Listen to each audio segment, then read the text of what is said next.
Byakuya menjawab komentar Rize dengan wajah datar, mengatakan bahwa kemungkinan perubahan rasanya disebabkan oleh latihan yang ia lakukan dengan sangat rajin. Ucapannya jelas tidak masuk akal, namun ia menyampaikannya tanpa sedikit pun perubahan ekspresi. Rize hanya tersenyum tipis dan mengatakan bahwa tubuh Byakuya benar-benar aneh, sampai-sampai jika ia seorang ilmuwan, ia akan tergoda untuk membedahnya demi mengetahui struktur tubuhnya. Byakuya kemudian mengingatkan bahwa ia telah menepati janjinya dan meminta Rize untuk melepaskannya. Namun Rize menolak dan mengatakan bahwa ia masih ingin membersihkan sisa darah terlebih dahulu. Ia lalu menjilati darah yang tersisa di sekitar luka gigitan. Karena dagingnya sempat tergigit, darah memang sempat mengalir cukup banyak, tetapi luka Byakuya sudah hampir menutup dan aliran darah berhenti dengan cepat. Kecepatan regenerasinya terlihat jelas, sebanding dengan milik Ghoul biasa. Rize menyaksikan proses regenerasi itu secara langsung. Jika bukan karena rasa daging dan darah Byakuya benar-benar lezat, ia akan sulit percaya bahwa seorang manusia bisa memiliki kemampuan pemulihan seperti itu. Bahkan hanya dengan menjilati darah di sekitar luka, rasa yang tertinggal sudah begitu kuat dan berkesan. Setelah memastikan tidak ada setetes darah pun yang tersisa, barulah Rize melepaskan Byakuya.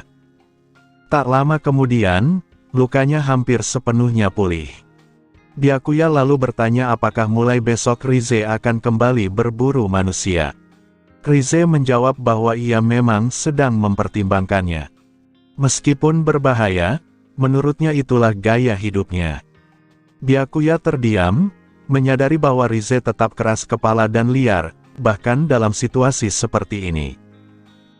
Ia sendiri tidak ingin terus-menerus menggunakan tubuhnya sebagai alat untuk menahan Rize, karena digigit terasa menyakitkan dan baginya hampir seperti menyakiti diri sendiri.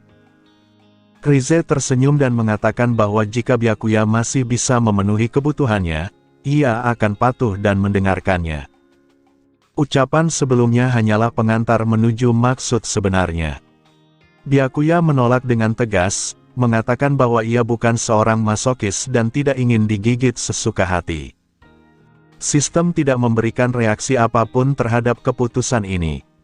Rize lalu menurunkan tuntutannya, meminta hanya sedikit darah sesekali. Darah Byakuya juga cukup untuk memuaskan rasa laparnya, dan ia tidak harus memakan dagingnya. Lagi pula, jika tidak cukup, Anteiku masih menyediakan jenazah manusia. Namun bagi Rize, persoalannya bukan sekadar kenyang, melainkan kepuasan selera. Setelah berpikir sejenak, Byakuya akhirnya setuju, dengan syarat itu hanya dilakukan ketika ia mengizinkannya. Keesokan harinya, Byakuya dan Rize kembali mengunjungi Anteiku seperti biasa. Selama beberapa hari terakhir, mereka sering datang ke sana dan kerap bertemu Ryouko dan Hinami Fueguchi. Byakuya menyadari bahwa Hinami sering menatapnya cukup lama, kemungkinan karena ia masih membawa aroma Asaki. Namun ia berpura-pura tidak menyadarinya, karena ia tidak mungkin mendekati seorang anak yang tidak dikenalnya dan menjelaskan semuanya begitu saja. Setiap hari, Byakuya hanya membaca dan minum kopi di Anteiku sebelum pulang. Ia tidak memiliki banyak hiburan lain. Saat mereka hendak pergi, Touka juga selesai bekerja lebih awal dan menemani Ryouko serta Hinami keluar. Ketika hampir meninggalkan kafe, Hinami menoleh ke belakang dan tatapannya bertemu dengan Byakuya. Ia langsung mengalihkan pandangannya dengan panik. Byakuya hanya tersenyum kecil dengan perasaan agak canggung, berpikir bahwa jika Hinami berani bertanya langsung, ia sebenarnya bersedia menjawab. Setelah itu, Byakuya dan Rize meninggalkan Anteiku. Di tengah perjalanan pulang, Byakuya tiba-tiba melihat sosok yang sangat dikenalnya di tengah keramaian. Itu adalah Yamori. Postur dan cirinya terlalu mencolok untuk disalahartikan. Rize juga menyadarinya dan memastikan bahwa itulah Yamori yang pernah disebut Byakuya. Byakuya membenarkannya dan meminta Rize pulang lebih dulu karena ia harus mengurus sesuatu. Rize menuruti dan berpesan agar ia berhati-hati, meski ia sendiri tidak terlalu khawatir. Byakuya segera mengejar ke arah Yamori, tetapi jaraknya cukup jauh dan Yamori sudah lebih dulu masuk ke sebuah gang sempit. Di sisi lain, Yamori memasuki gang itu karena mencium aroma yang dikenalnya. Di hadapannya berdiri 3 perempuan, Ryouko Fueguchi, Hinami Fueguchi, dan Touka Kirishima. Yamori menyeringai dingin dan mengatakan bahwa Asaki Fueguchi telah bekerja sama dengan investigator CCG, membuatnya kehilangan muka. Selama beberapa hari terakhir, selain mencari Rize, Yamori juga memburu istri dan anak Asaki. Ia belum pernah melihat keluarga Asaki sebelumnya, tetapi aroma yang melekat pada ibu dan anak di depannya sudah cukup menjadi bukti. Sementara gadis lain yang mengenakan seragam kerja, ia berniat membunuhnya sekalian. Touka segera waspada setelah merasakan niat bermusuhan dan aroma gaul, bertanya siapa Yamori sebenarnya. Ryouko pucat pasi, langsung memahami siapa pria itu setelah mendengar namanya dan mengingat alasan mereka melarikan diri ke Ward 20. Ia tahu Yamori adalah gaul yang sangat kuat dan terkenal kejam. Hinami, meski belum sepenuhnya mengerti situasinya, juga merasa ketakutan melihat penampilan dan aura buas Yamori, lalu bersembunyi di balik tubuh ibunya. Yamori sama sekali mengabaikan pertanyaan Touka. Dengan nada santai, ia mengatakan bahwa ia baru menyadari belum pernah mencoba menyiksa seorang ibu dan anak secara bersamaan, dan hal itu terdengar seperti pengalaman yang menarik baginya. Sejak awal, ia telah menyatakan niatnya tanpa ragu. Ia sangat yakin pada kekuatannya sendiri dan merasa bahwa pasangan ibu dan anak itu sama sekali tidak memiliki peluang untuk melarikan diri. Jika perlu, ia akan menyeret mereka pergi dengan paksa. Ryouko melangkah maju dengan wajah menggelap, memperingatkan Yamori agar tidak berani menyakiti putrinya. Ia merasa takut, tetapi tekadnya untuk melindungi Hinami jauh lebih besar daripada rasa takut itu. Namun Touka mengangkat tangannya untuk menghentikan Ryouko. Ia meminta Ryouko membawa Hinami pergi. Touka bisa merasakan bahwa gaul di hadapan mereka bukanlah lawan biasa. Kekuatan Touka sendiri tidak lemah, dan ia berniat menahan Yamori sebisa mungkin agar Ryouko dan Hinami bisa melarikan diri. Ketika Ryouko masih ragu, Touka kembali mendesaknya untuk segera pergi. Setelah pergulatan batin yang berat, Ryouko akhirnya memutuskan untuk mengutamakan keselamatan Hinami. Ia berniat membawa putrinya pergi terlebih dahulu, lalu kembali membantu Touka menghadapi Yamori. Ia menggenggam tangan Hinami dan mulai berlari. Yamori mendengus dingin, meremehkan upaya mereka, lalu mengejar dengan kecepatan luar biasa. Touka segera bergerak untuk menghalangi, melepaskan kagune miliknya. Sebuah ukaku berbentuk sayap muncul dari sisi kirinya. Warna kagune itu merah seperti daun maple dengan semburat ungu, tampak indah seperti nyala api. Seharusnya Touka memiliki sepasang sayap ukaku yang simetris, tetapi sayap kanannya tidak sempurna dan tidak bisa berfungsi dengan baik, sehingga kekuatannya berkurang drastis. Hal ini kemungkinan besar disebabkan oleh pola makannya. Sejak tinggal di Anteiku, Touka hanya mengonsumsi bangkai manusia yang disediakan Yoshimura, bukan daging manusia segar. Bangkai tidak mampu mempertahankan vitalitas sel RC, sehingga tanpa asupan daging segar secara teratur, tingkat RC akan terus menurun. Akibatnya, Touka dan Yoshimura perlahan melemah. Namun, mereka tetap menolak untuk berburu dan melukai manusia tak bersalah. Touka menembakkan serpihan ukaku ke arah Yamori, hujan bilah merah ungu melesat cepat. Yamori hanya menyeringai menghina dan menangkis semuanya dengan kagune miliknya. Meskipun Rinkaku umumnya lebih rapuh, jumlah sel RC Yamori jauh melampaui Touka. Kekuatan Kagune sangat dipengaruhi oleh tingkat RC penggunanya. Serangan Touka yang cepat dan akurat sama sekali tidak mampu melukainya. Sambil menangkis serangan, Yamori mendekat dalam sekejap. Dengan satu ayunan santai Kagunenya, ia menghantam Touka hingga terlempar. Tubuh Touka melayang tepat ke arah Ryouko dan Hinami. Ryouko tidak bisa mengabaikannya dan melepaskan tangan Hinami untuk menangkap Touka.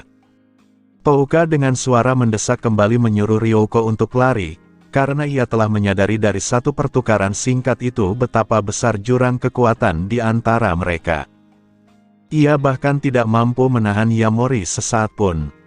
Yamori menertawakan mereka dan menyatakan bahwa mereka semua akan tetap di tempat itu. Kecepatannya terlalu tinggi. Begitu Touka berhasil menstabilkan dirinya, Yamori sudah kembali berdiri di hadapannya. Ia berniat melumpuhkan ketiganya lalu membawa mereka pergi untuk disiksa sesuka hati. Pukulan besar Yamori menghantam Touka, membuatnya terhuyung mundur beberapa langkah. Ukaku Touka yang membungkus tubuhnya untuk bertahan terasa mati rasa dan nyeri akibat menahan serangan itu. Dalam kekuatan fisik maupun kekuatan Kagune, Yamori jauh melampauinya. Setelah itu, Yamori beralih ke Ryouko dan Hinami. Hinami gemetar ketakutan, sementara Ryouko secara naluriah melepaskan Kagune miliknya untuk melindungi putrinya.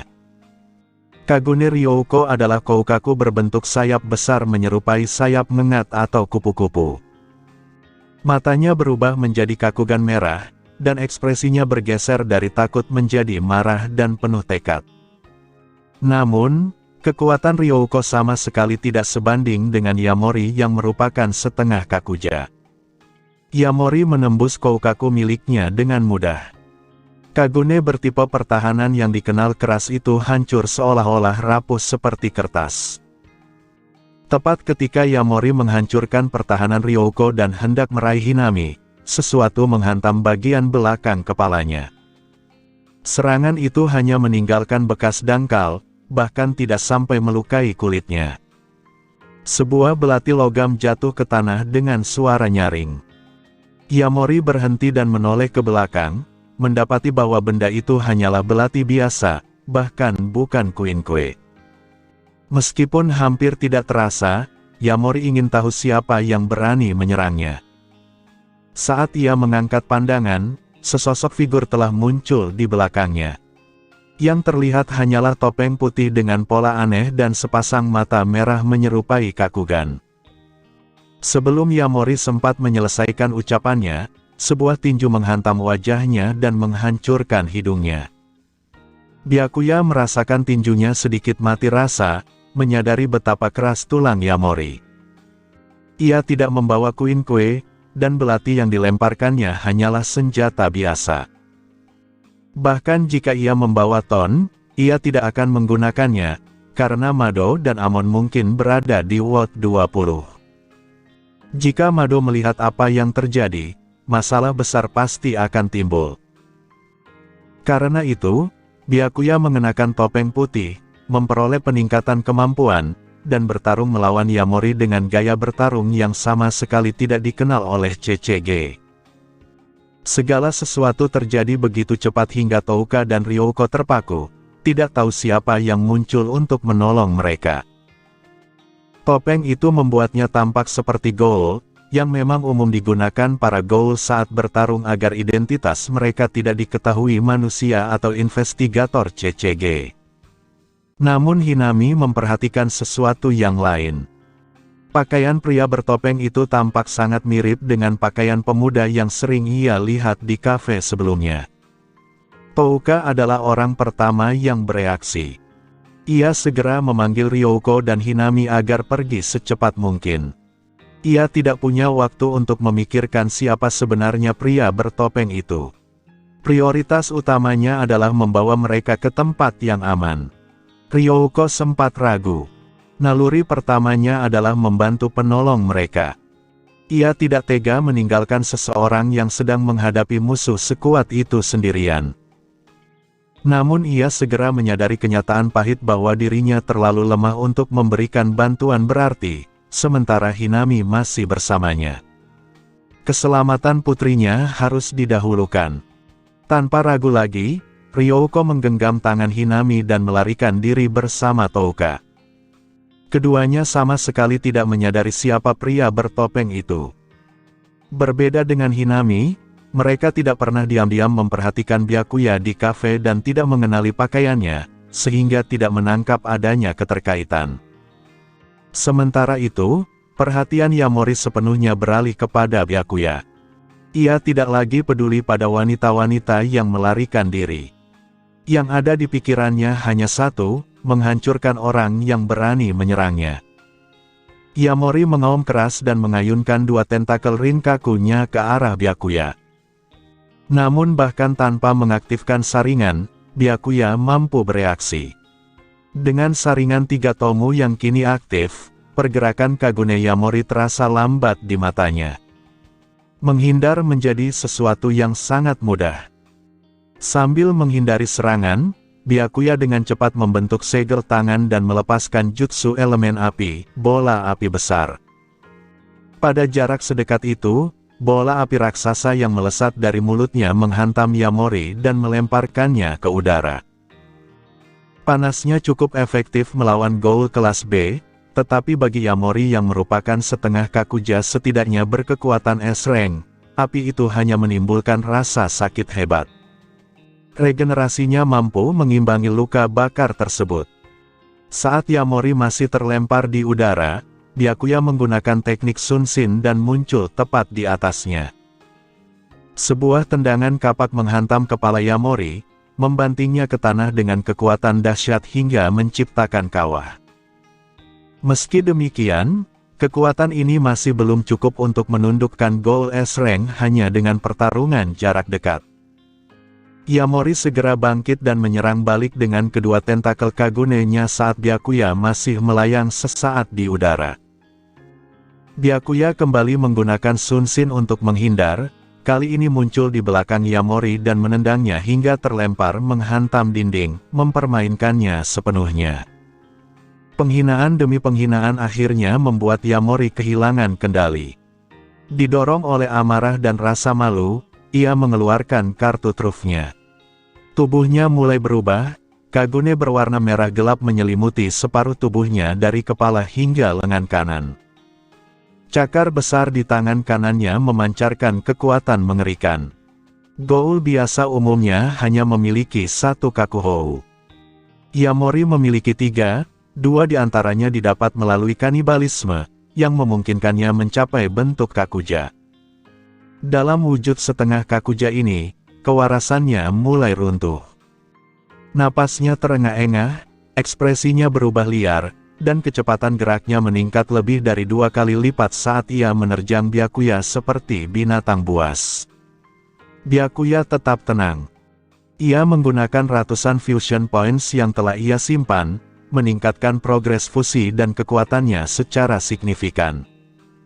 Peningkatan ini cukup besar meski belum mencapai level berikutnya. Menghadapi setengah Kakuja, ninjutsu peringkat rendah jelas tidak lagi memadai.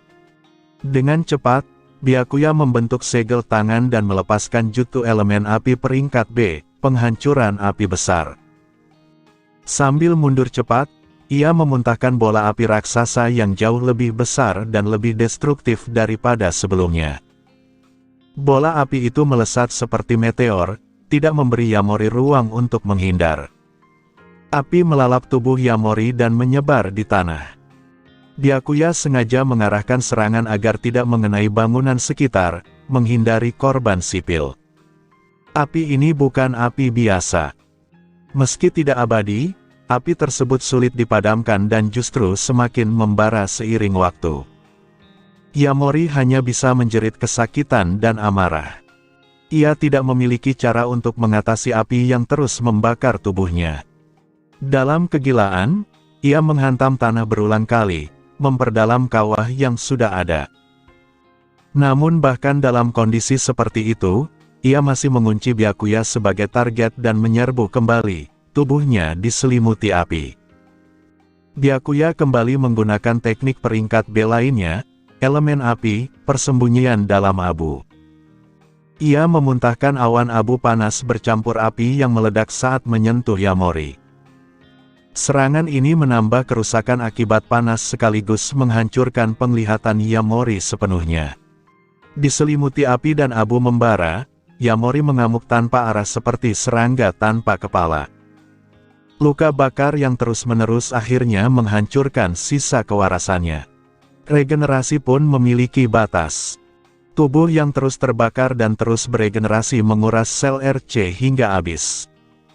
Kekalahan Yamori kini tidak terelakkan. Byakuya mendarat ringan di atas sebuah atap dan menatap Yamori yang meronta di bawah dengan wajah datar.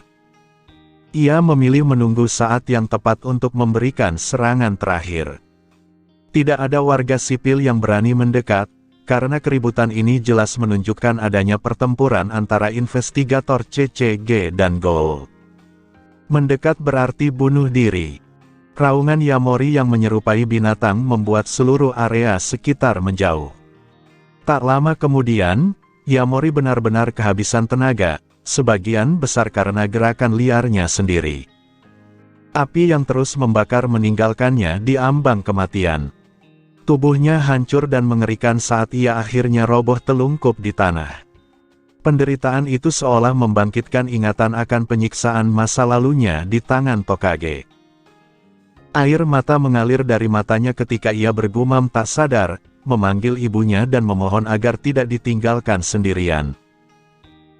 Dua notifikasi sistem berbunyi hampir bersamaan, menandakan bahwa Byakuya telah mengalahkan Ghoul peringkat S bernama Yamori serta mencatatkan kemenangan pertamanya atas seorang setengah Kakuja. Hadiah berupa Fusion Points langsung diterima. Pada titik itu, Yamori telah sepenuhnya kehilangan kemampuan untuk melawan.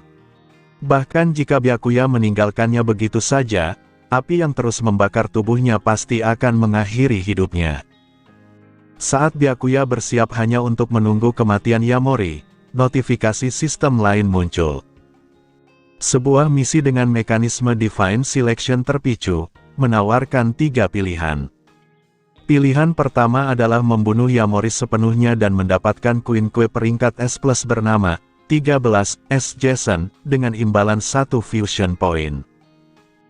Pilihan kedua adalah membiarkan Yamori hidup dan dipenjara di Koklea untuk terus menderita dengan imbalan 20 Fusion Points.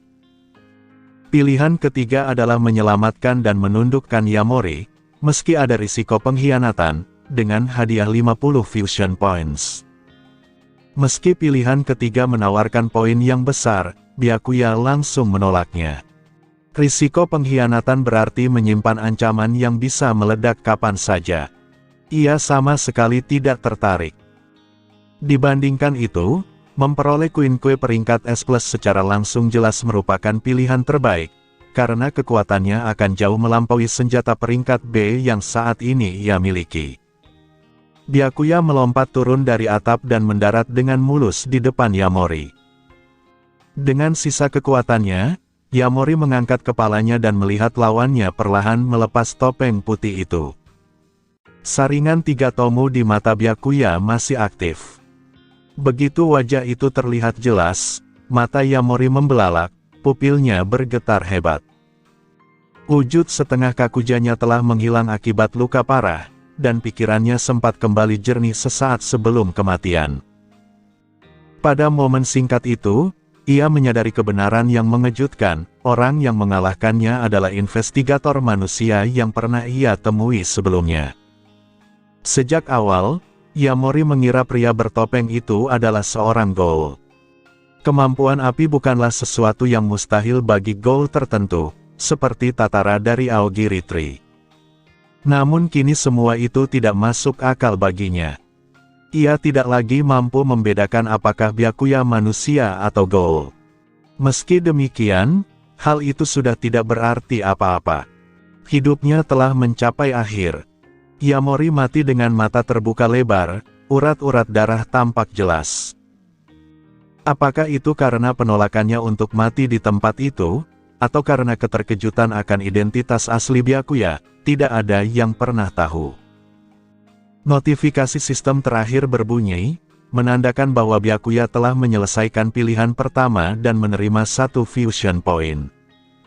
Ia tidak peduli dengan pikiran terakhir Yamori. Ia membersihkan area pertempuran dan memadamkan sisa-sisa api. Meski bekas terbakar masih membekas di tanah, hal itu bisa dijelaskan dengan alasan apapun. Tidak seorang pun akan mencurigai bahwa seorang manusia mampu menggunakan kemampuan api, dan tidak ada yang akan meragukan status kemanusiaannya. Jika tidak, gerbang pendeteksi RC milik CCG akan menjadi bahan tertawaan. Setelah itu, Byakuya menghubungi kantor cabang CCG di Distrik 20. Ia melaporkan dengan tenang bahwa dirinya, investigator Amaha Byakuya peringkat 2, telah mengeliminasi Ghoul peringkat S, Jason, dan menyebutkan lokasi kejadian secara rinci. Tidak ada investigator lain yang menyaksikan pertarungan tersebut, dan tidak ada warga sipil yang berani mendekat. Ia bisa melapor langsung tanpa perlu menyembunyikan apapun. Dengan begitu, ia juga akan menerima koin-kue peringkat S+ sebagai hasil resmi dari eliminasi tersebut. Mengenai Touka dan ibu anak keluarga Fueguchi, Byakuya sama sekali tidak khawatir. Mereka tidak bisa memastikan bahwa dialah yang membunuh Yamori, tidak akan repot-repot melapor ke CCG, dan CCG sendiri tidak akan mempublikasikan pencapaiannya. Begitu mendengar laporan tentang Ghoul peringkat S, nada bicara petugas penerima laporan langsung berubah serius. Distrik 20 telah lama dianggap relatif aman, sehingga kehadiran CCG di sana berkurang dan sebagian besar hanya diisi asisten investigator serta investigator peringkat rendah. Kemunculan Ghoul peringkat S merupakan insiden besar bagi cabang tersebut. Apalagi kali ini, seorang investigator peringkat 2 mengklaim telah mengeliminasi Ghoul peringkat S. Itu adalah berita yang sangat mengguncang. Setelah menutup telepon, petugas tersebut segera mengumumkannya ke seluruh kantor dan memerintahkan mobilisasi besar-besaran, dengan asumsi bahwa investigator Amaha mungkin terluka parah. Kantor cabang langsung menjadi kacau. Banyak yang meragukan laporan itu, mempertanyakan siapa investigator Amaha dan bagaimana mungkin seorang peringkat 2 mengalahkan Jason. Namun pada akhirnya, mereka sepakat bahwa jika laporan itu benar dan mereka terlambat bertindak hingga menyebabkan kematian seorang talenta luar biasa, tanggung jawab moralnya tidak akan sanggup mereka tanggung. Bagi CCG, setiap investigator kuat adalah harapan umat manusia dalam melawan Ghoul. Tak lama kemudian, sekelompok asisten investigator dan investigator peringkat 3 tiba di lokasi dengan perlengkapan lengkap. Mereka menemukan mayat Yamori yang sudah tidak dapat dikenali tergeletak di tanah, dan melihat Byakuya bersandar santai di dinding, tanpa luka sedikitpun. Semua yang datang terdiam, tercengang. Mereka diberitahu bahwa investigator Amaha mungkin terluka parah. Namun kenyataannya, ia berdiri tanpa satu goresan pun. Seorang investigator peringkat 2 telah mengeliminasi Ghoul peringkat S, dan melakukannya tanpa cedera sama sekali. Para investigator yang baru tiba di lokasi terdiam beberapa saat sebelum akhirnya tersadar bahwa mereka masih memiliki tugas yang harus dilakukan. Mereka segera bergerak untuk memastikan identitas mayat Ghoul tersebut. Dengan mencocokkan data pada perintah eliminasi Jason, mereka memeriksa jasad yang tergeletak di tanah. Meskipun tubuh Yamori telah hangus terbakar hingga hampir tak dapat dikenali, struktur wajahnya yang tersisa serta Kagune yang telah dilepaskan masih cukup menjadi bukti. Tidak diragukan lagi, mayat itu adalah Jason, target eliminasi peringkat S. Setelah konfirmasi, para investigator tanpa sadar menarik napas tajam. Sebenarnya, setelah kegagalan pengejaran oleh Mado dan Amon sebelumnya, CCG telah menaikkan tingkat ancaman Yamori dari S menjadi S+. Jika tidak, investigator kelas 1 seperti Mado dan investigator peringkat 1 seperti Amon tidak mungkin mengalami kesulitan sebesar itu melawan Ghoul peringkat S biasa. Di dalam CCG, Mado dikenal luas memiliki kemampuan komprehensif setara Associate Special Class. Ia hanya memilih untuk tidak menerima promosi tersebut. Peringkat S+ sendiri berada di antara S dan SS. Meski telah dipastikan bahwa Jason adalah setengah Kakuja, CCG tidak menaikkan ancamannya ke tingkat SS. Alasannya sederhana, pertama, Yamoris sudah mati, sehingga memperbarui peringkatnya tidak lagi bermakna. Kedua, dibandingkan goal lain yang jauh lebih kejam terhadap manusia, Jason sebenarnya tidak melakukan kejahatan besar terhadap manusia. Yamori jarang memburu manusia. Sebagai eksekutif Aogiri Tree, ia tidak perlu berburu sendiri. Kesenangannya adalah menangkap sesama goal untuk disiksa di ruang bermainnya. Manusia mati terlalu cepat saat disiksa, sehingga ia tidak tertarik pada mereka. Jika Yamori tidak melarikan diri dari penjara, di mana peringkat awalnya hanya A, dan melukai interrogator Tokage saat kabur dari Cochlea di distrik 23, tingkat ancamannya tidak akan melonjak setinggi itu. Fakta bahwa seorang investigator peringkat 2 mampu mengeliminasi goal peringkat S+ seperti Jason, dan keluar tanpa luka sedikit pun, benar-benar melampaui pemahaman semua orang di sana. Tim medis pendukung terutama merasa kebingungan. Mereka datang dengan persiapan penuh untuk penanganan darurat, tetapi investigator Amaha tampak sehat sempurna. Salah satu petugas bertanya dengan hati-hati, memastikan apakah Byakuya benar-benar tidak terluka. Byakuya menegaskan bahwa dirinya baik-baik saja. Karena ia sendiri sudah mengatakan demikian, tidak ada lagi yang bisa mereka lakukan. Byakuya kemudian menyatakan bahwa ia akan pergi karena masih memiliki urusan lain, dan menyerahkan sisanya kepada mereka. Ia tidak berniat berlama-lama di lokasi, karena proses penanganan pasca kejadian jelas akan memakan waktu panjang. Dengan begitu, ia langsung pulang. Sementara itu, sedikit sebelumnya, Touka telah membawa Ryouko dan Hinami kembali ke Anteiku. Bagi Touka, hanya tempat itu yang benar-benar aman. Melihat kondisi mereka yang panik, Kaya Irimi segera bertanya apa yang telah terjadi. Touka menjelaskan bahwa mereka diserang oleh goal yang sangat kuat tanpa peringatan, dan bahwa jika bukan karena seseorang yang tiba-tiba muncul untuk menyelamatkan mereka, kemungkinan besar mereka tidak akan selamat. Enji Koma kemudian menanyakan siapa penyerang tersebut. Touka mengaku tidak tahu, tetapi Ryouko tampak mengenalnya. Ryouko pun menjelaskan tentang Yamori dan Aogiri Tree, serta alasan mengapa ia dan Hinami melarikan diri ke distrik 20. Mendengar hal itu, Yoshimura menyarankan agar Ryouko dan Hinami tinggal sementara di Anteiku. Ia dengan tenang menerima ibu dan anak itu. Dalam alur cerita aslinya, setelah Ryouko terbunuh oleh investigator, Yoshimura berencana mengirim Hinami ke distrik 24 karena situasi di distrik 20 menjadi terlalu berbahaya.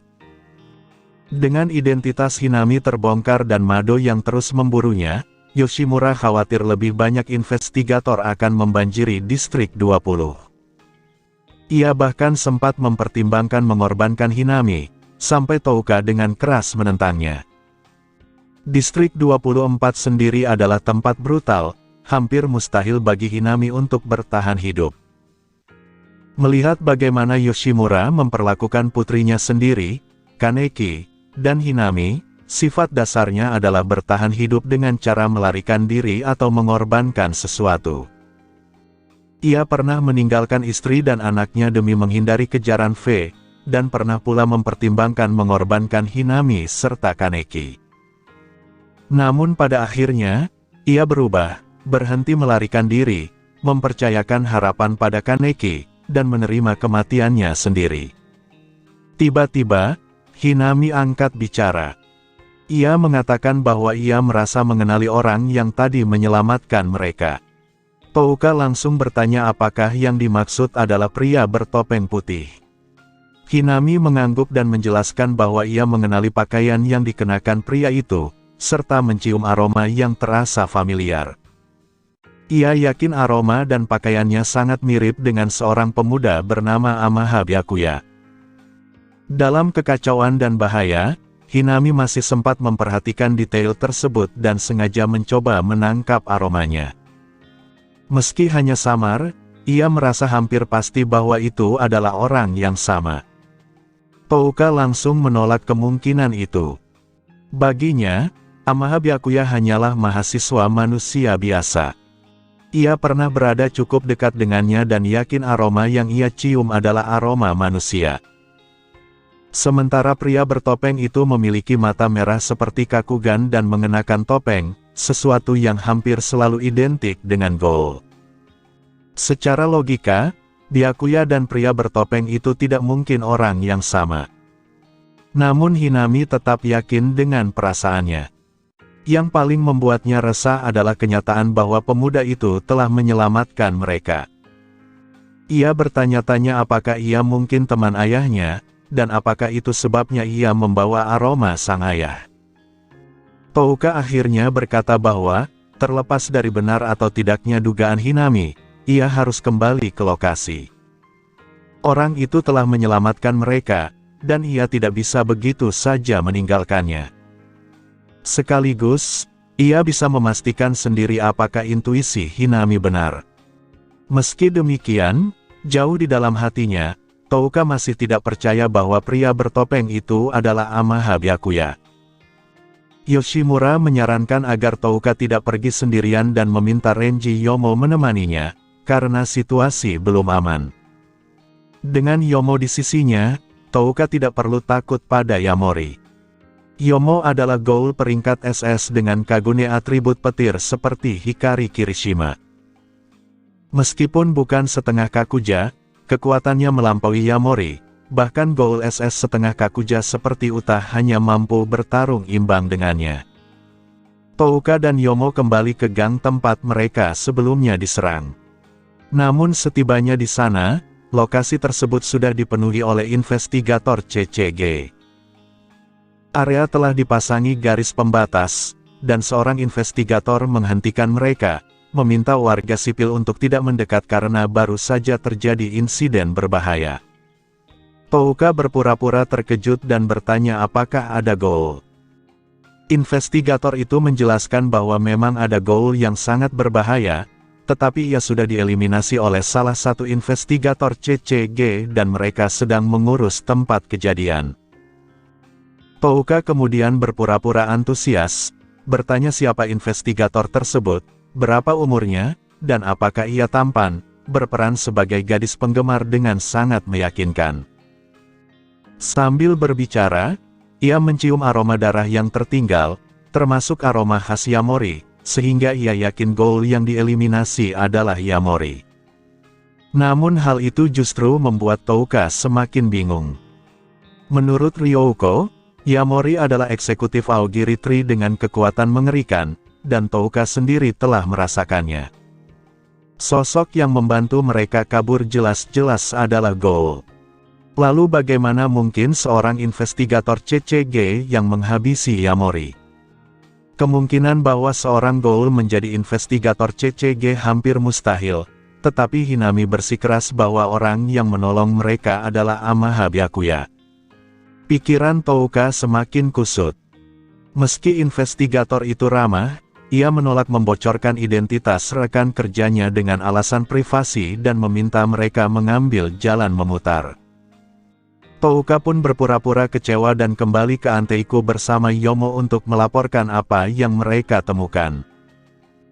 Ryouko terkejut mendengar bahwa Yamori dieliminasi oleh investigator CCG, karena sosok yang menolong mereka sebelumnya jelas tampak seperti Ghoul. Koma berspekulasi bahwa mungkin Ghoul bertopeng itu melukai Yamori terlebih dahulu lalu pergi karena terluka, dan seorang investigator yang datang kemudian menghabisinya. Kemungkinan itu masuk akal, tetapi Touka tetap penasaran tentang identitas pria bertopeng tersebut. Ketidakjelasan justru membuat rasa ingin tahunya semakin besar. Hinami kemudian berkata bahwa ketika pemuda itu datang lagi, ia akan memberanikan diri untuk bertanya langsung. Ia ingin mengetahui kabar ayahnya. Sebelumnya ia terlalu malu dan tidak tahu apa-apa tentang Byakuya, tetapi sekarang, setelah yakin bahwa pemuda itu telah menyelamatkan mereka dan bukan orang jahat, ia merasa cukup berani untuk mendekat. Touka setuju bahwa itulah satu-satunya cara untuk mendapatkan jawaban saat ini. Irimi kemudian memperingatkan bahwa dengan Yamori dieliminasi di distrik 20 oleh CCG, Aogiri Tree mungkin akan membalas dendam. Distrik 20 berpotensi menjadi medan pertempuran antara Aogiri dan CCG, sehingga semua orang harus ekstra waspada. Touka menjadi muram. Selama bertahun-tahun, semua orang di Anteiku telah berusaha keras menjadikan distrik 20 sebagai distrik paling damai.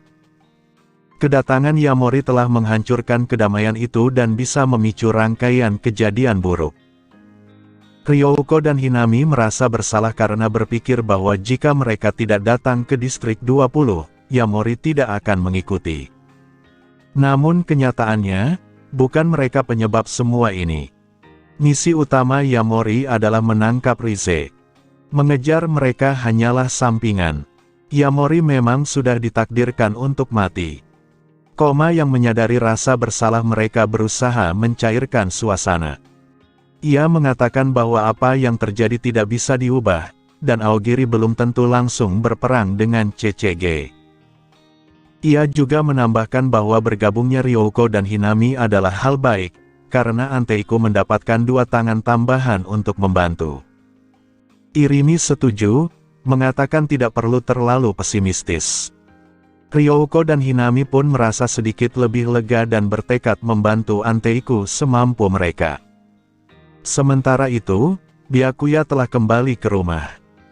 Secara normal ia seharusnya pergi ke cabang CCG untuk urusan pasca misi, tetapi ia merasa tidak perlu terburu-buru. Ia sedang cuti, dan ia bisa mengurus kue peringkat S+ di kantor pusat distrik 1 nanti. Sesampainya di rumah, ia menyapa seperti biasa. Rize muncul dari ruang tamu dan menyambutnya dengan nada menggoda, menawarkan makan malam, mandi, atau dirinya sendiri. Byakuya sudah terbiasa dengan godaannya, tetapi kali ini ia merasa ada sesuatu yang sedikit berbeda dari ucapannya.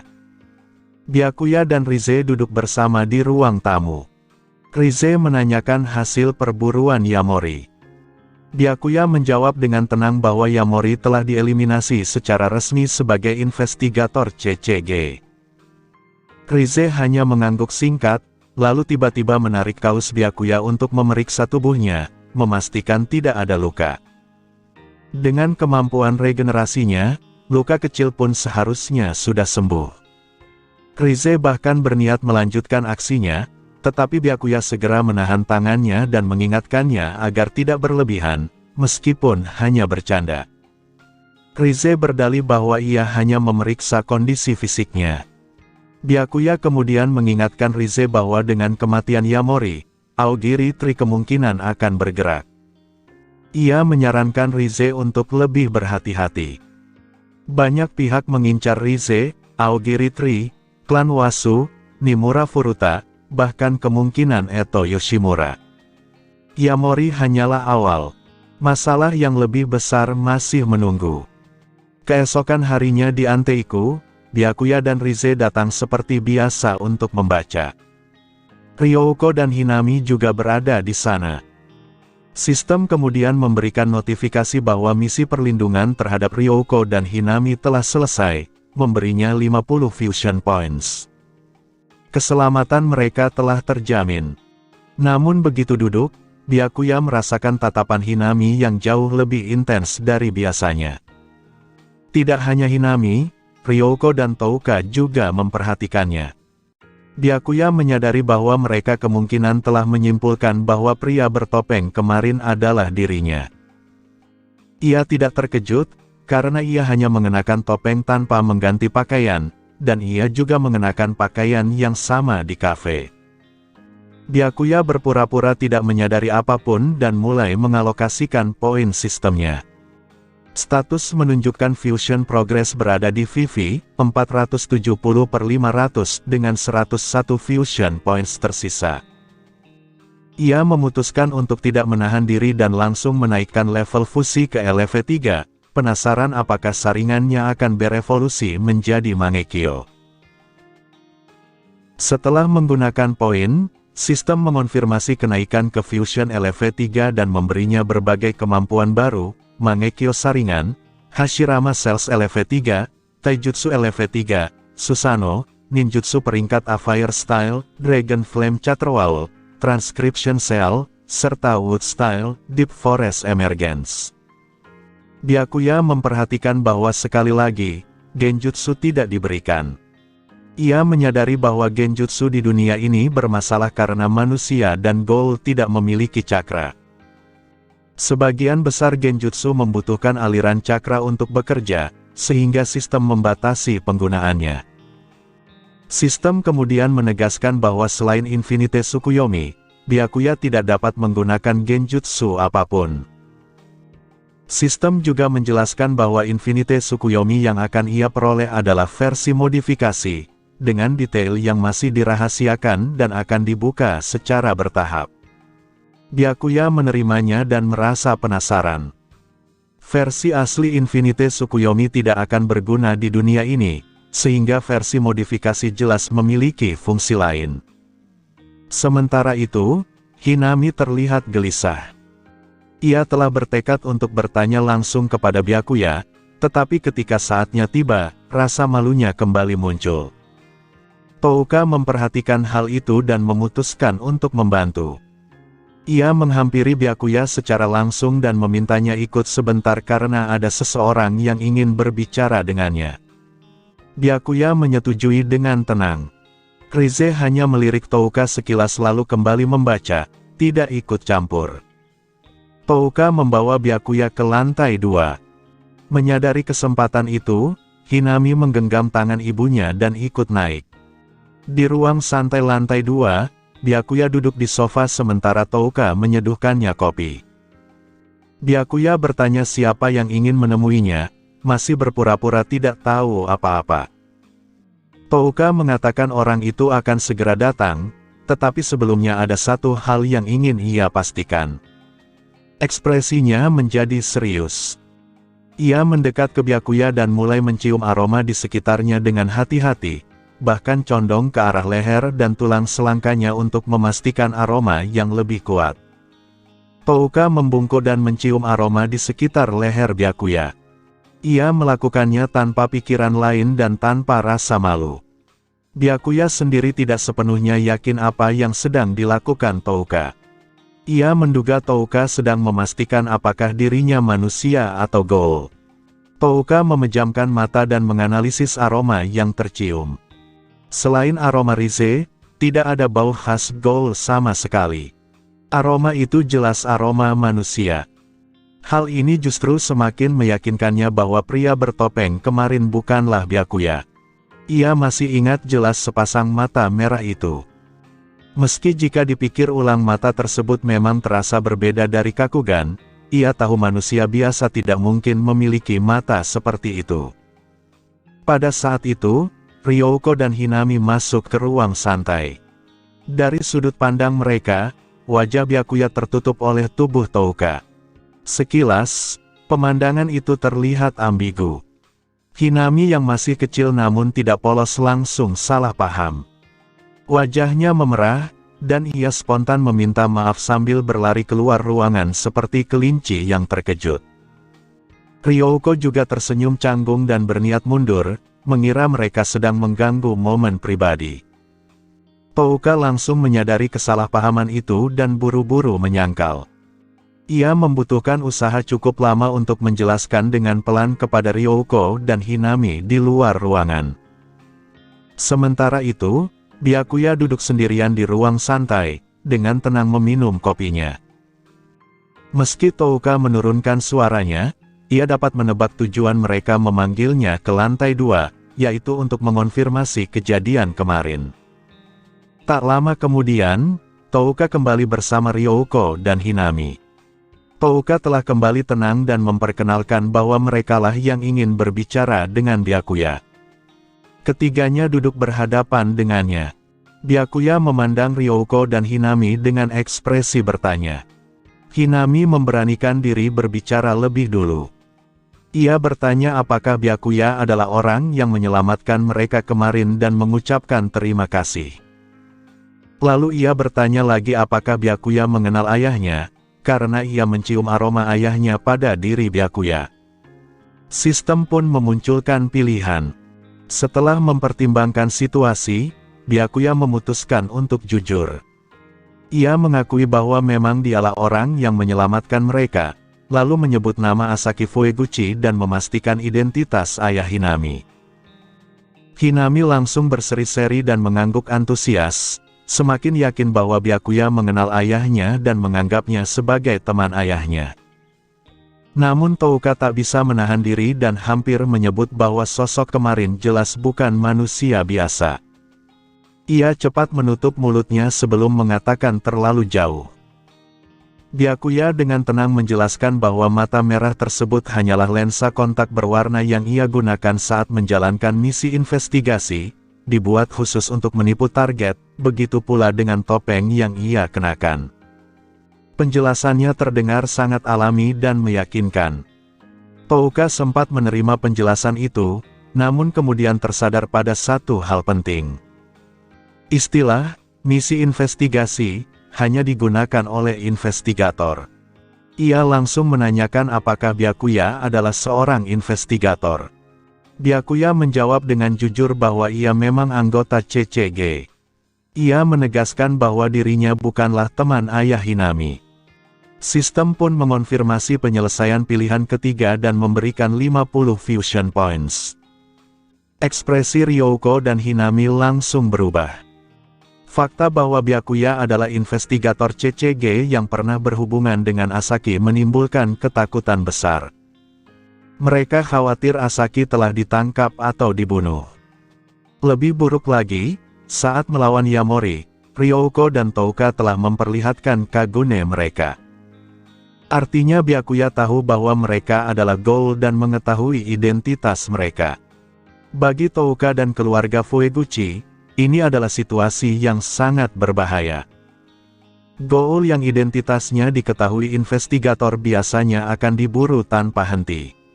Touka bahkan sempat terpikir untuk membungkam Byakuya selamanya demi melindungi kedamaian Anteiku. Namun ia segera menenangkan diri, menyadari satu fakta penting, pria ini memiliki kekuatan yang cukup untuk mengalahkan Yamori sendirian. Byakuya meminta mereka untuk tidak panik. Ia menjelaskan dengan tenang bahwa meskipun dirinya bukan teman Dr. Fueguchi, ia juga tidak pernah menyakiti pria itu. Asaki hanya memberikan informasi tentang Yamori kepadanya. Karena Asaki tidak terlibat dalam kasus pemangsaan manusia, Byakuya tidak memiliki niat untuk bertindak terhadapnya. Adapun penyelamatan Ryouko dan Hinami kemarin, ia menyebutnya sebagai bantuan yang dilakukan secara kebetulan.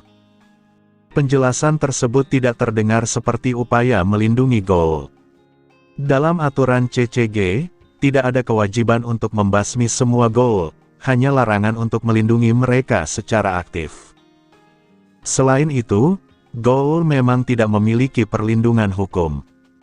Alasan Byakuya terdengar masuk akal dan hanya akan bertentangan dengan pandangan ekstrim seperti milik Mado, yang percaya bahwa semua Ghoul pantas dimusnahkan. Ryouko dan Hinami sama-sama menghela napas lega. Jika perkataan Byakuya benar, maka Asaki masih aman. Selain itu, jika Byakuya berniat mencelakai mereka, ia tidak akan menyelamatkan mereka kemarin. Touka juga merasa lega karena tidak bertindak gegabah. Pria di hadapannya jelas jauh lebih kuat dari Yamori, dan jauh lebih kuat darinya. Bahkan jika ia mencoba membungkamnya, tindakan itu pasti akan menarik perhatian CCG. Menghadapi Aogiri dan CCG sekaligus akan menjadi akhir bagi Anteiku. Hinami akhirnya bertanya dengan cemas apakah ayahnya benar-benar baik-baik saja. Byakuya menjawab bahwa Asaki aman. Fakta bahwa sistem tidak menarik kembali hadiah 50 fusion points menguatkan bahwa Asaki masih hidup. Hinami merasa sangat senang dan jauh lebih tenang. Ryoko mengungkapkan bahwa sulit mempercayai seorang investigator Ghoul bisa bersikap begitu lunak terhadap suaminya dan mereka. Byakuya menjelaskan bahwa tidak semua investigator memiliki prasangka ekstrim terhadap Ghoul, meskipun orang seperti dirinya memang sangat jarang. Hal itu bukan berarti ia menganggap investigator yang membenci Ghoul itu salah. Dari sudut pandang manusia, wajar untuk membenci spesies yang memandang manusia sebagai makanan. Ghoul hanya terhindar dari pemusnahan total karena mereka terlihat hampir identik dengan manusia.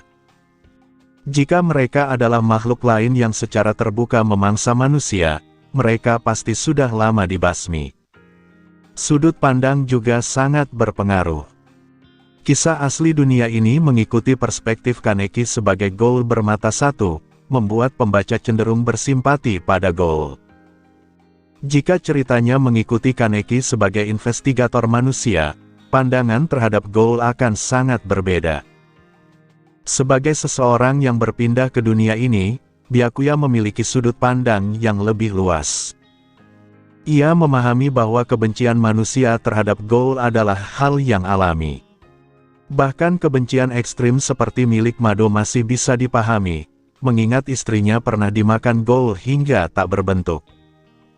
Touka kemudian bertanya dengan nada serius apakah Byakuya tidak akan bertindak terhadapnya meski tahu ia adalah Ghoul. Byakuya menggeleng dan mengatakan bahwa ia memiliki prinsipnya sendiri. Touka terdiam. Meski begitu, ia tetap tidak sepenuhnya mempercayainya. Keberadaan Anteiku yang sebenarnya tidak boleh terungkap. Identitasnya sebagai Ghoul mungkin sudah diketahui, tetapi Anteiku sendiri belum. Ia masih bisa berpura-pura hanya sebagai pegawai, bukan bagian dari komunitas Ghoul. Byakuya mengatakan bahwa ia akan berpura-pura tidak tahu apapun tentang mereka, tetapi investigator lain tidak akan sebaik dirinya. Setelah itu, ia berdiri dan bersiap turun ke lantai bawah. Namun Touka menahannya dengan sebuah pertanyaan. Sebagai investigator, apakah Byakuya mengetahui siapa Binge Eater sebenarnya? Ia sudah lama penasaran dengan hubungan Byakuya dan Rize. Ia heran mengapa Rize tidak memangsa pria ini, dan mengapa justru selalu bersikap sangat dekat dengannya. Kini ia tahu Byakuya adalah investigator yang kuat, sehingga wajar jika Rize tidak berani menyerang. Namun tetap tidak masuk akal bagi Touka melihat Rize begitu melekat padanya, mengingat sifat asli wanita itu. Byakuya langsung bereaksi dengan ekspresi bingung dan bertanya apa yang dimaksud dengan Binge Eater. Ia berpura-pura sama sekali tidak tahu. Jika ia mengakui mengetahui identitas Rize, itu sama saja dengan mengakui bahwa ia melindunginya. Dalam situasi seperti ini, akting yang sempurna menghindarkan banyak masalah. Touka akhirnya menghentikan pertanyaannya dan mempercayai sikap Byakuya. Ia tidak melihat sedikit pun keraguan di matanya. Sebaliknya, Touka justru merasa ia memahami perilaku Rize sekarang. Menurutnya, Rize mungkin telah menandai Byakuya sebagai mangsa, lalu menyadari bahwa ia adalah investigator dan tidak berani menyerang. Karena itu, Rize menggunakan daya tariknya untuk mempermainkannya, berniat menjatuhkannya perlahan sebelum akhirnya memangsa. Pemikiran itu terasa sangat sesuai dengan kepribadian Rize yang kejam dan gemar mempermainkan mangsanya. Touka bahkan merasa sedikit kasihan pada Byakuya. Meski ia secara umum membenci manusia dan investigator, pria ini telah menyelamatkan mereka kemarin. Ia bisa membedakan mana yang benar dan salah, seperti halnya ia membenci manusia secara umum namun tetap berteman baik dengan Yoriko Kosaka. Touka membayangkan betapa kejamnya nasib Byakuya jika suatu hari Rize berhenti berpura-pura dan menghancurkannya tanpa ampun. Pikiran itu terasa kejam. Untuk sesaat, Touka bahkan mempertimbangkan untuk memperingatkan Byakuya tentang sifat asli Rize. Byakuya menanggapi ucapan Touka dengan menanyakan apakah ia mengetahui siapa Binge Eater sebenarnya. Ia menyatakan bahwa Goal tersebut bukan target resmi yang ditugaskan kepadanya, tetapi jika ada kesempatan, ia tidak akan membiarkannya lolos. Pertanyaan balik yang cepat itu membuat Touka semakin berhati-hati. Ia mengaku bahwa dirinya juga tidak benar-benar tahu siapa Binge Eater, hanya mengetahui bahwa Goal itu telah menyebabkan kekacauan di distrik 20 dan tidak disukai oleh para Goal setempat. Touka kemudian menambahkan bahwa dalam beberapa hari terakhir, Binge Eater justru menjadi sangat tenang dan tidak lagi terdengar laporan tentang perburuan manusia secara sembarangan. Karena itu, ia mengira para investigator CCG telah mengincarnya. Tanpa disadari Touka, ia telah memberikan petunjuk bahwa Binge Eater berubah jinak akhir-akhir ini, padahal Byakuya sendiri sudah mengetahui identitas Rize sejak awal. Setelah percakapan itu, Byakuya mengatakan tidak ada lagi yang perlu dibahas dan kembali ke lantai bawah. Ia kembali duduk di tempatnya, sementara Rize tetap membaca buku tanpa mengangkat pandangan. Rize bertanya apa yang dibicarakan di lantai atas, dan Byakuya menjawab dengan santai bahwa pembicaraan itu hanya mengenai insiden Yamori kemarin, karena Touka dan yang lain sempat diserang olehnya dan Yamori kebetulan juga ia eliminasi. Rize hanya menanggapi singkat tanpa komentar tambahan. Touka kemudian kembali bekerja seolah tidak terjadi apa-apa. Hinami tampak jauh lebih ceria dibanding sebelumnya, dan wajah Ryouko yang biasanya dipenuhi kecemasan kini terlihat jauh lebih rileks. Semua itu terjadi karena mereka telah memastikan bahwa Asaki Fueguchi masih aman. Sementara itu, setelah Jason dieliminasi, para asisten investigator memproses TKP dan segera memindahkan jasadnya ke gedung laboratorium CCG di Distrik 1. Meskipun lokasi kejadian dan tubuh Jason menunjukkan bekas terbakar, tidak ada yang mencurigainya. Quinque dengan atribut api memang jarang, tetapi bukan sesuatu yang tidak pernah ada. Selain itu, tidak ada yang mengetahui jenis Quinque milik Byakuya, dan Quinque merupakan rahasia penting setiap investigator. Setibanya di gedung laboratorium, para teknisi mulai membedah tubuh Jason untuk membuat Quinque dari Kakuhou dan Kagunenya. Mado dan Amon juga datang ke fasilitas tersebut. Mereka sebelumnya ditugaskan untuk menangkap Jason, namun gagal, dan kini seorang investigator junior justru berhasil mengeliminasinya. Rasa penasaran pun tak terhindarkan. Saat mereka tiba, proses pembedahan telah selesai dan hanya Kakuhou serta Kagune Jason yang tersisa. Mado terkejut ketika mengetahui bahwa Jason memiliki 3 Kakuhou, sesuatu yang sangat berbeda dari data intelijen CCG yang menyebutkan bahwa ia hanya memiliki 1. Teknisi menjelaskan bahwa 3 Kakuhou memenuhi kriteria sebagai half Kakuja, menandakan adanya kesalahan besar dalam profil awal Jason. Mado semakin mengagumi Byakuya, menyadari bahwa ia mampu mengeliminasi seorang half Kakuja. Ia menyebut tidak heran jika Associate Special Class UI sangat menghargai kemampuan Byakuya. Amon pun merasa semakin hormat, menganggap luar biasa bahwa seseorang dengan pangkat rank 2 mampu melakukan hal tersebut. Mado kemudian menyatakan bahwa dengan kematian Yamori, mereka akan dipindahkan ke distrik lain. Organisasi Goal Aogiri Tree sedang berkembang pesat, dan distrik 11 bahkan telah jatuh ke tangan mereka beberapa hari lalu.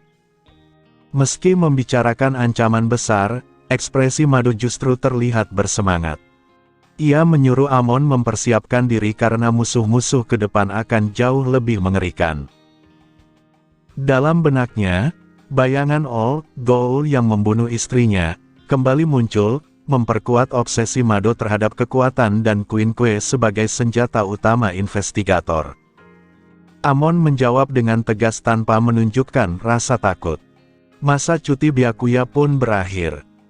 Ia tiba di kantor pusat CCG Distrik 1 untuk menerima penghargaan dan Quinque yang dibuat dari sisa tubuh Yamori. Selain pujian lisan, ia menerima sebuah lencana berbentuk merpati CCG, yaitu White Single Wing Badge, yang diberikan kepada investigator yang berhasil mengeliminasi ghoul peringkat S. Lencana ini memiliki tingkat lanjutan berupa White Double Wing Badge untuk peringkat SS dan White Dragon Wing Badge untuk peringkat SSS. Sistem White Wing Badge ini berjalan berdampingan dengan sistem Osmanthus Badge yang dihitung berdasarkan jumlah ghoul yang dieliminasi dalam setahun. Setelah upacara selesai, Koori Ui telah menunggunya. Ui mengungkapkan kekagumannya karena Byakuya berhasil mengeliminasi Jason, mengingat investigator rank 2 terakhir yang meraih White Single Wing Badge adalah Arima. Ia juga menyebutkan bahwa hasil otopsi menunjukkan Jason adalah half Kakuja, membuat Ui mulai berpikir bahwa Byakuya mungkin lebih kuat darinya. Byakuya menanggapi dengan tenang dan rendah hati. Ui tersenyum dan mengatakan bahwa tidak perlu bersikap terlalu merendah dalam situasi seperti ini.